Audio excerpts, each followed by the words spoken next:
While most of the country had their eyes on the skies today looking for snow, on the Norfolk coast all focus was on the sea, as 12 severe flood warnings were issued. That means a potential threat to life. It was all hands on deck to prepare for a tidal surge. This sandbag depot in Great Yarmouth opened at 8 this morning, with staff expecting to work round the clock until midnight. Manic, absolutely manic. It's all mixture of emotion, really. It's people who are panicking, people who aren't that worried, people don't think it's going to happen. So there's probably been about 10 tonnes, but about 5 of that's gone already. And the bags, we've got through 1,000 already, and then we've got another 1,000 on the back of the truck. So it's going to be a busy one. 3 rest centres were opened up in and around Yarmouth as police started to evacuate up to 6,000 people from their homes.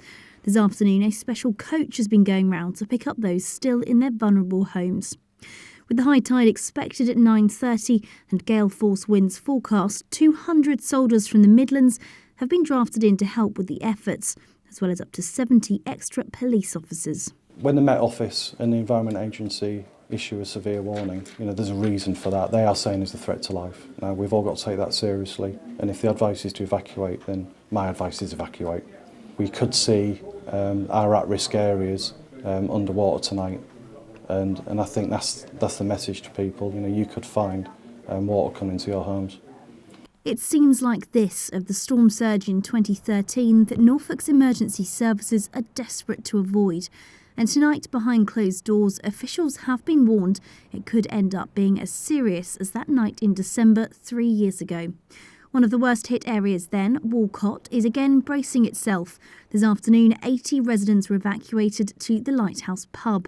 And it's not just people having to leave their homes. Down the coast in Horsey, dozens of seal pups had to be moved off the beaches. What we call white coats, in other words, they've still got their baby fur.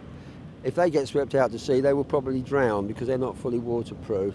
So what we're doing now is a couple of my colleagues have gone along the beach to look out for those. And if there are any that look as if they're going to be in danger from the high tide tonight, we'll pick them up and take them somewhere safe overnight. So a final warning from police tonight to any so-called flood sightseers thinking of trying to capture the drama on the seafront. Their message, no picture of Norfolk's stormy coast is worth risking your life for. Lauren Hewitt, Mustard TV, Great Yarmouth.